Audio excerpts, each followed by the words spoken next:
Hola, ¿qué tal amigos y seguidores de Inconcept? Bienvenidos a un episodio más de nuestro podcast. En esta ocasión vamos a platicar con dos de nuestros colaboradores y vamos a ver un poco su perspectiva para la selección y determinación de dispositivos en la parte de seguridad de máquinas. Bueno, les presento a la ingeniero Alba Quiroz.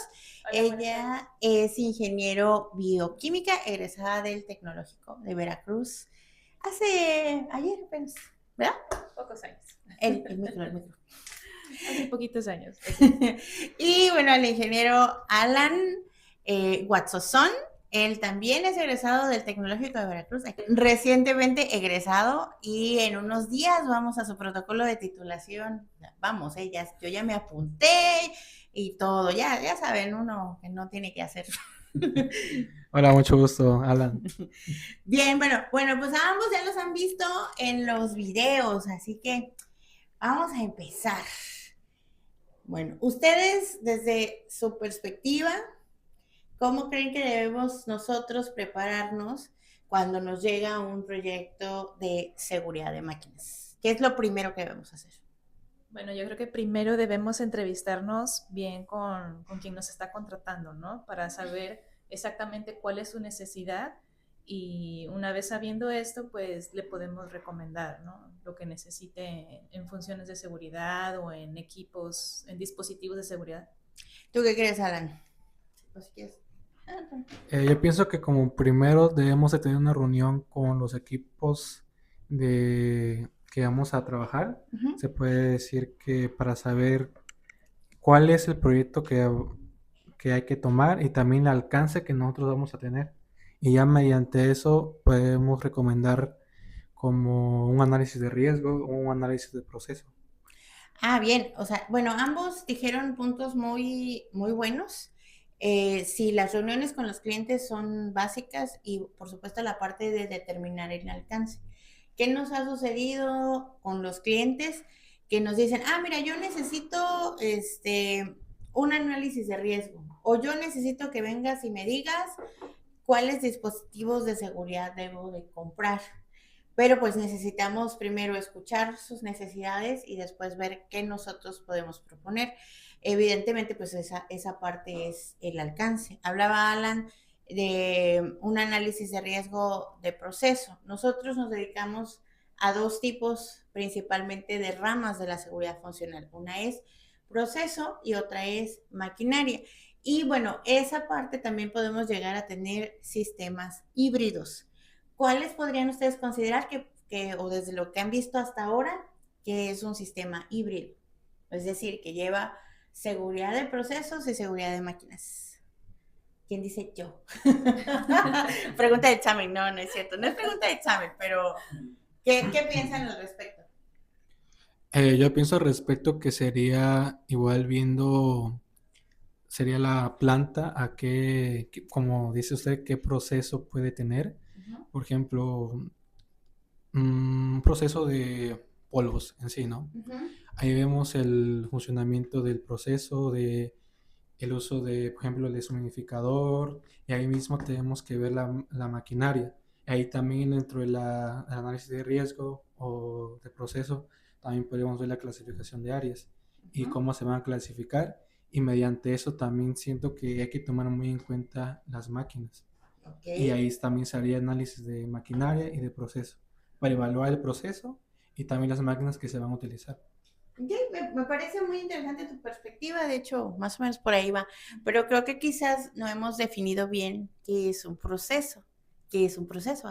Un sistema donde se llevan a cabo una transformación, eso nos lleva a cabo una transformación, una fabricación. Correcto.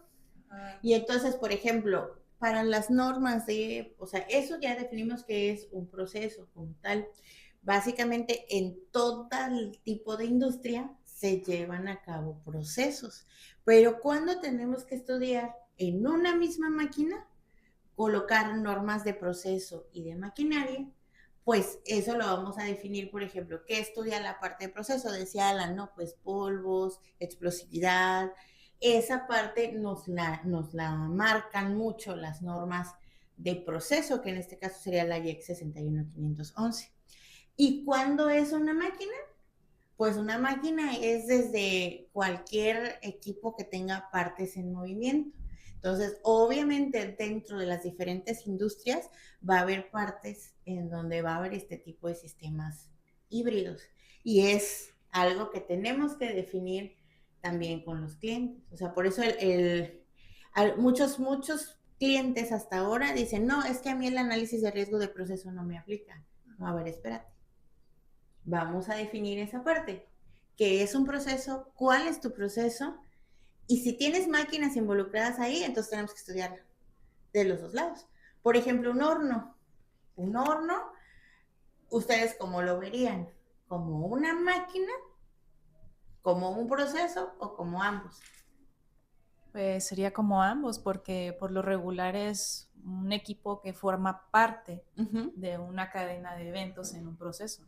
Entonces, exacto, o sea, y tenemos desde hornos, no sé, de galletas hasta cámaras de pintura que también requieren horneado. Entonces, todo eso se puede estudiar por las dos ramas, digamos, que principalmente pues es a lo que nos dedicamos. Entonces, ya una vez que definimos el alcance y definimos todos esos datos con el cliente, ¿cuál consideran ustedes que sería la otra etapa o el paso a seguir? El siguiente paso a seguir ya sería, bueno, lo que yo pienso sería ya la implementación. Sería reunirse con el grupo multidisciplinario para ver el proceso que se va a estudiar y también cuando se vaya a presentar lo que se va a estudiar, elegir la metodología que vamos a utilizar. Ya sea de maquinaria o de proceso. Y por ejemplo, a ti, Alba, en lo que las cotizaciones o las peticiones que te llegan de los clientes, ¿qué te ha llegado más hasta ahorita? ¿Directamente los dispositivos de seguridad o te piden análisis de riesgos? Pues realmente lo que piden es el dispositivo de seguridad. Entonces, pues ya hasta ahí no me piden mayor recomendación, o sea, se les ofrece un análisis de riesgo como tal, se ofrecen los diferentes servicios con los que podemos apoyarles para complementar la compra del equipo y pues ya si se requiere, pues nos dicen, no, sí necesitaríamos apoyo en esta parte o algo así. Pero sí, la tendencia todavía es hacia pedir directamente el dispositivo. Y no es que nosotros no queramos, pero ¿cuál es la parte correcta? La parte correcta es que los dispositivos se hagan de las recomendaciones del análisis de riesgo. Sí, nosotros vamos a partir de nuestro análisis de riesgo. Muchas veces, y como bien lo comentaba Alba, la mayoría de los clientes dicen, no, a mí dame el dispositivo de seguridad. En algunas ocasiones hasta investigan el número de parte del equipo que necesitan y pues nos lo solicitan así. Obviamente pues lo vamos a suministrar sin la responsabilidad de lo que implica hacer el análisis de riesgo. Ahora bien, por ejemplo, aquí tenemos unos catálogos de nuestra marca de la que somos distribuidores, que es Euchner. Aquí vemos nosotros una celda. ¿Sí? Vamos a ver. ¿Qué tipos de dispositivos vemos aquí? Ahí hay paros de emergencia, hay unas cortinas de seguridad, hay interlocks, cerraduras, hay interruptores, por acá, de este lado, relevadores. Sí. ¿Qué más? Tenemos el interlocks, tenemos paros de emergencia. Se me olvidó pasarle el micrófono. Tenemos sensores de contacto. Tenemos también el controlador de seguridad. Ok, entonces, aquí, ¿cómo nosotros recomendaríamos, o por ejemplo, si el cliente se nos acerca y nos dice, ¿cómo recomendaríamos alguno de estos dispositivos? Bueno, primero, a ver, llévame a donde está tu máquina y déjame ver cómo funciona, cómo la operan y si tienen algún dispositivo de seguridad ya instalado y ver cómo les ha funcionado, ¿no? Y ya sobre eso, pues, se les recomienda, ¿no? Sí, obviamente esto que está diciendo ella es sin la responsabilidad de lo que conlleva el análisis de riesgo. Lo correcto es, pues vamos a hacer el análisis de riesgo, o sea, sí tenemos que ir a la máquina, estar frente a ella. Ahora bien, este tipo de dispositivos que vemos aquí, por ejemplo, estos, que son, ¿qué tipo de dispositivos es? ¿Son sensores en contacto? Ajá, es un sensor sin contacto. ¿Dónde lo recomendaríamos? ¿O dónde normalmente se usa? Yo lo recomendaría en una puerta para acceder a una máquina, para que cuando el operador quiera entrar al área donde está la máquina, se pare por completo y no haya ningún riesgo. Así lo mitigamos. ¿Qué se te ocurre, Alba, de este tipo de sensores en dónde tienen que ir? Y digo que se te ocurre porque así es como los clientes lo empiezan a visualizar. O sea, este tipo de sensor. Sensores donde haya alguna máquina bueno, donde sea un robot el que haga la operación. ¿Podría ser? Bueno, Alan decía que en una puerta, para que cuando abras la puerta, la máquina se pare o lo que esté dentro, que podría ser un robot también, se pare, o en el caso de los robots van a la función de home normalmente. ¿Qué ocurre con estos dispositivos que son de no contacto? ¿Qué pasa con ellos? ¿O cuál es la diferencia, por ejemplo, de este dispositivo a este otro dispositivo? Eh, para el, para el dispositivo que es el interlock, tiene que ser mediante una acción. O sea, se presiona el botón y ya se puede acceder al área. Y lo de sin contacto, pues como su nombre lo dice, nada más con que se abra una puerta o logre identificar la abertura de puede ser una cortina, ahí se va a parar la máquina. Ok, bien, es correcto. Entonces vamos a complementar lo que aquí nos está diciendo Alan. Alan dice que estos interlocks, hay unas versiones que tenemos con botones y otras sin botones. Pero bueno, estos interlocks pueden colocarse incluso en este tipo de cerraduras, que esto es para algo que se llama exclusión de fallas mecánicas, que ya lo hablaremos en otro podcast. Y lo que permite es que podamos abrir y cerrar mediante un actuador y bueno, haya un bloqueo. Estos no necesitan bloqueo. Entonces, hablando de lo que esté en el interior, en donde pondríamos dispositivos con bloqueo y en donde pondríamos dispositivos solo de contacto, como estos. ¿Qué se les ocurre o qué riesgo de todos los que hemos visualizado hasta ahora necesitaría un dispositivo con bloqueo y dispositivos que no tengan bloqueo? Siento que para un lugar donde haya un alto riesgo, lo mejor sería poner un interlock. Ajá, con bloqueo. Con bloqueo, para que así siento que es más difícil el acceso, o también existen otros diferentes dispositivos donde con ese interlock existen unos tipos que son como targets, como tarjetas, en el que se deben de meter para la máquina. O bueno, para poder bloquear el acceso a la máquina. Ok, estos son estos que se llaman, son los sistemas EKS o CKS, que es para control de acceso. Ahorita vamos a platicar de ellos. Y tú, Alba, qué tendría que haber aquí adentro para poner un sensor de no contacto o uno de tipo magnético que no necesite bloqueo? O sea, ¿qué riesgo consideras que tendría que haber aquí para que usemos este tipo de dispositivos? Pues sería como que un riesgo menor, ¿no? O sea, de un impacto, un corte, ¿a eso se refiere? A lo mejor no un corte como tal, o sea, porque de un corte pues tendríamos que hablar de la severidad de ese corte, ¿no? Porque no es lo mismo que yo agarre una hoja, uno que tiene piel de papel, agarre una hoja y me corte, ¿no? Que son cortaduras muy pequeñas, a hablar de que me puedo cortar un dedo. Entonces, si me puedo cortar un dedo o me puedo cortar la mano, pues a lo mejor este tipo de dispositivos no serían los ideales. Es por eso lo importante de tener el análisis de riesgo, y es lo que nos permite ver qué tipo de de dispositivos voy a necesitar.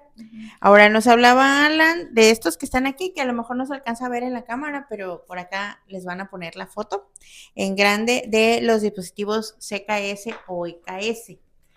A grandes rasgos, Alan, ¿qué recuerdas de esos dispositivos?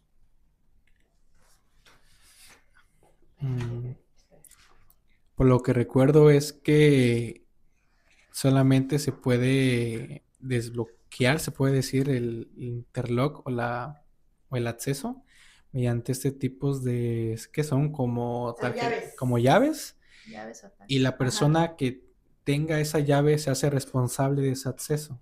Y así ya tú puedes saber, no, pues esta persona accedió porque tiene la llave.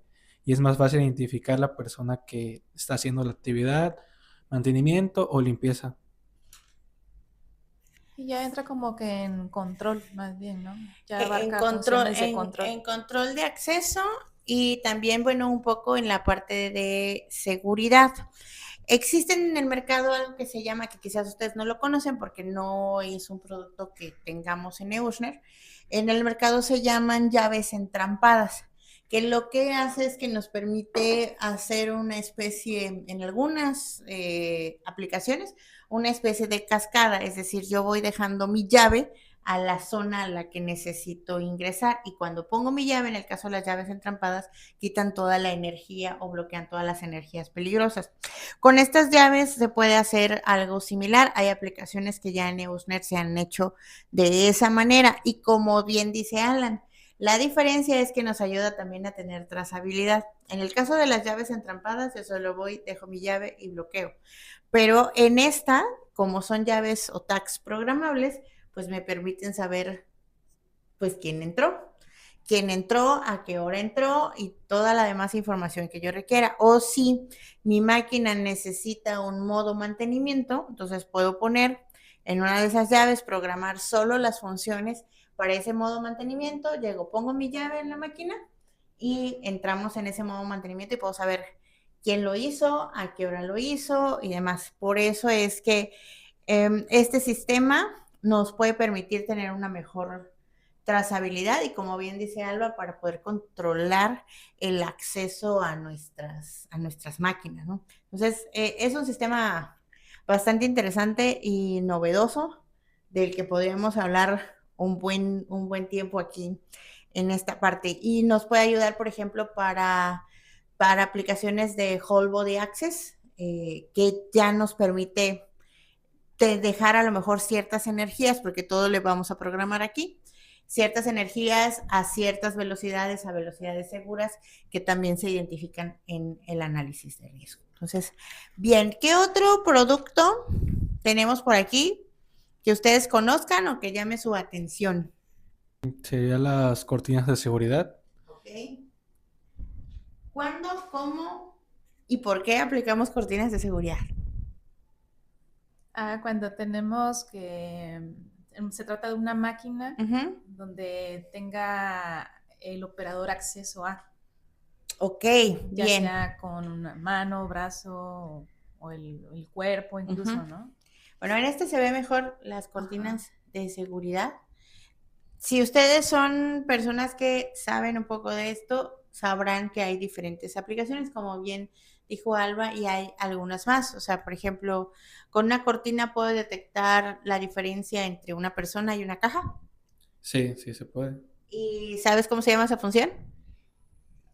La verdad no me acuerdo muy bien. Estaría mintiendo si lo digo, pero creo que es esclavo. No. No, pues la verdad no me acuerdo. Bueno, se llama muting. Muting. En esa nosotros lo que hacemos es que básicamente con el apoyo de unos sensores de control determinamos el tamaño, por aquí debe estar, el tamaño de la caja y bueno, puede identificar de esa manera si es una caja, bueno, aquí en esta parte está, si es una caja o si es una persona, un brazo, una mano, dependiendo, con la ayuda de esos sensores. Los sensores no tienen que ser de seguridad, esos, porque solo van a ser complementarios a nuestra función de seguridad. Las cortinas, ¿ustedes consideran que una cortina la podemos poner en un lugar donde pueda haber proyectiles? O sea, en una máquina donde pueda salir algo proyectado de la máquina. No, yo creo que no, porque es como para detectar que alguien ingrese al área donde está operando la máquina, pero realmente no es una protección como tal. O sea, si sale volando algo de donde está ocurriendo el proceso, no va a proteger de nada una cortina. Exacto. ¿Tú qué piensas? Igual como lo comenta mi compañera Alba, pues pienso lo mismo. Las cortinas se ocupan más como para detener la máquina o sí, detener la máquina para que cuando una persona la esté trabajando cerca de ella y vea que puede haber un riesgo de algún corte, de que la persona quede atrapada, pues se detiene por completo. Exacto. Y aquí hay otra pregunta también interesante. Cuando una persona interrumpe, o ya sea la mano, el brazo o la persona completa, interrumpe la cortina, ¿qué creen ustedes que deba de pasar? O sea, es decir, la cortina está en este punto, la persona atraviesa, llega del otro lado. ¿Qué debe de pasar? ¿La máquina debe de quedar separada o debe de continuar su proceso? Porque las cortinas están únicas, ojo con eso porque es un error bastante grande que he visto en muchas aplicaciones. ¿Qué debe de pasar con la máquina? La máquina debe arrancar, debe permanecer parada o qué debe ocurrir. ¿Qué se les ocurre ahí? Creo que debe de permanecer parada hasta que se le dé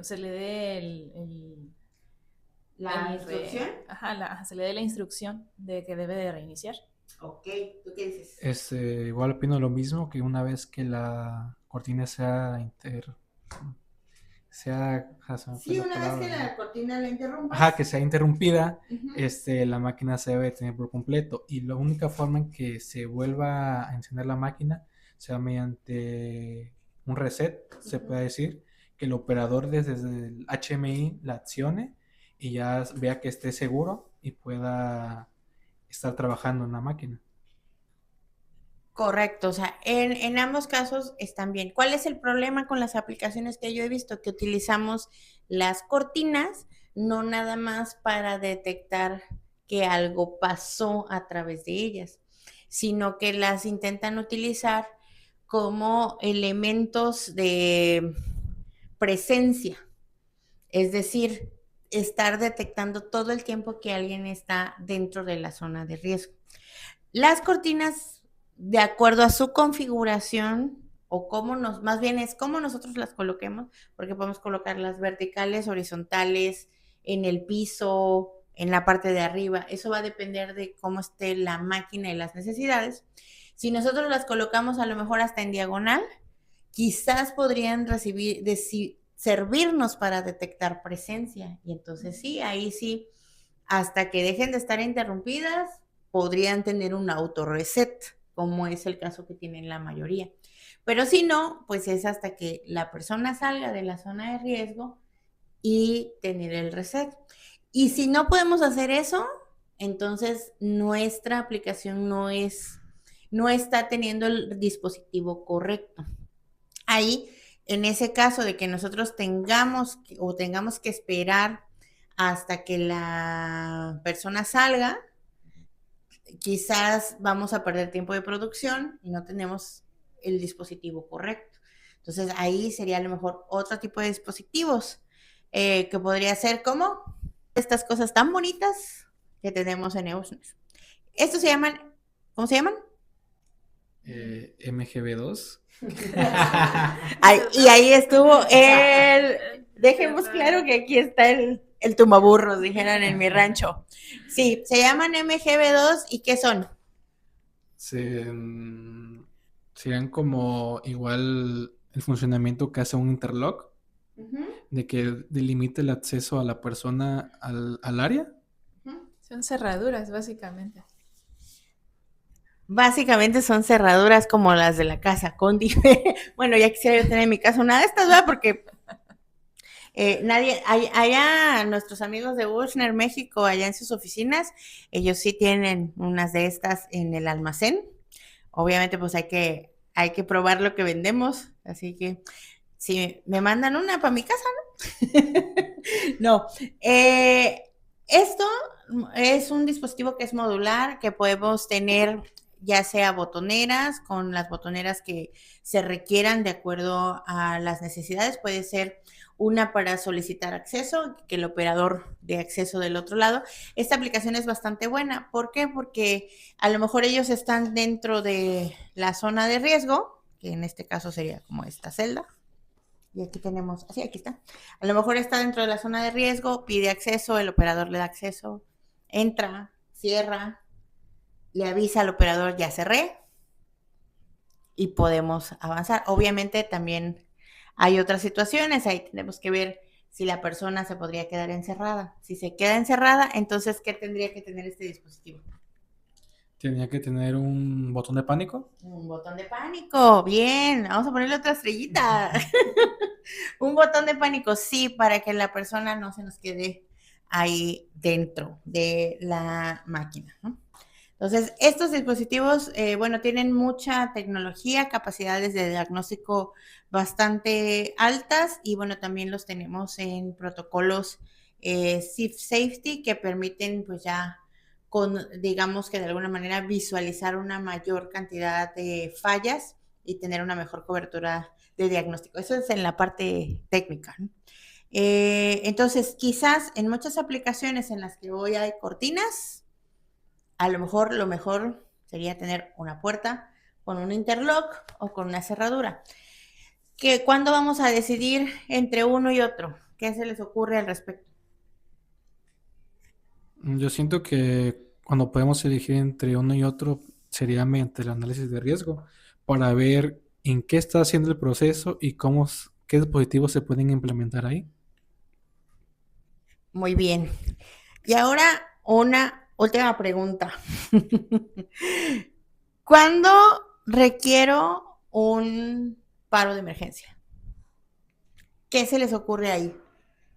A mí se me ocurre que es cuando ya ocurrió algo y necesitamos detener la máquina totalmente, ¿no? Hasta que se le corte la energía, quizá. Estrellita para algo. Sí, pero entonces, ok, ya ocurrió algo y tengo que hacer mi parada de emergencia. Y Alba dijo un punto importante, dijo que se corte la energía quizás. ¿Por qué crees que dijo quizás? Para no afectar el proceso, sería uno de lo principal que No, pienso porque yo. podemos tener a alguien que se quedó ahí atrapado y si la máquina sigue energizada no se va a poder desatorar o no se va a poder quitar. Va por ahí. Definitivamente, va por ahí. Ay, muy bien. O sea, que ya pasó algo así fatal. Yo sí, les voy a confesar algo. Yo siempre pienso que cuando les doy capacitación me ignoran, pero ya me doy cuenta que no. O sea, que vamos a hacer esto más seguido, que ponerlos nerviositos y ver que me contesten. No, ¿qué ocurre con los paros de emergencia? Como bien dice Alba, estamos hablando de una emergencia. Si alguien se llegara a quedar atrapado, eso o esa posibilidad o ese riesgo lo vamos a visualizar en el análisis de riesgo. Y entonces también el análisis de riesgo me va a determinar qué tipo de categoría va a ser mi paro de emergencia. En paros de emergencia existen son tres categorías, que es categoría 0, 1 y 2. Y dependiendo de la categoría, para no entrar en muchos detalles, en una de ellas tenemos que quitar por completo la energía, que es la categoría 0. Eso significa que quito energía eléctrica, térmica, hidráulica, neumática, cualquier tipo de energía. Pero ojo, sí tiene que estar visto en el análisis de riesgo, porque ¿qué pasa si mi máquina o a la que está dentro a lo mejor es un brazo robótico que sostiene una carga? Y yo presiono el paro de emergencia y quita todas las energías. ¿Qué va a pasar con la carga? Se va a caer. Se va a caer. ¿Y eso es un riesgo mayor o no? Sí. Es un riesgo mayor, entonces, y no queremos ese tipo de riesgo, así que los paros de emergencia no deben de tomarse a la ligera también y deben de seleccionarse adecuadamente, o sea, para ver que no caigamos en riesgos mayores, porque si no, imagínense, o sea, lo tenemos ahí y luego me ha tocado ver que hay máquinas que tienen hasta 7, 8 paros de emergencia. Y yo sí he llegado y cuestionado al cliente, ¿por qué tienes 7, 8 paros de emergencia? No, pues que es que la norma dice que debo de tener paros de emergencia suficientes para que, y a la mano del operador. Ok, voy de acuerdo. Pero si tú tuvieras todos tus riesgos identificados, podrías tener diferentes funciones de seguridad con dispositivos de seguridad que te administren o que te ayuden a administrar esos escenarios de riesgo y el paro de emergencia únicamente para... Una emergencia. Exacto, para una emergencia. Bueno, chicos, pues muchísimas gracias por responder mis preguntas y por dejarse poner hoy un poquito en jaque. Les prometo que vamos a hacer estos ejercicios más seguido. Dejen sus likes, dejen sus comentarios, dejen sus preguntas. Por favor, suscríbanse, ¿no? Y como dicen ahí los influencers, activen la campanita que es gratis. Ándenle, no sean malitos. Vamos a seguir haciendo este tipo de ejercicios que de alguna manera, ahorita que nos estábamos organizando, pues Alan comentaba, yo creo que deberíamos hacerlo como muy básico porque hay personas que quizás les interesa el tema, pero la mayoría de la información que está en línea ya es por gente que tiene mucha experiencia y piensan que le están hablando a la gente con el mismo nivel de experiencia. Y pues creo que este ejercicio ha sido muy productivo hoy, así que bueno, vamos con las últimas impresiones. No. ¿Cómo se sintieron con el ejercicio?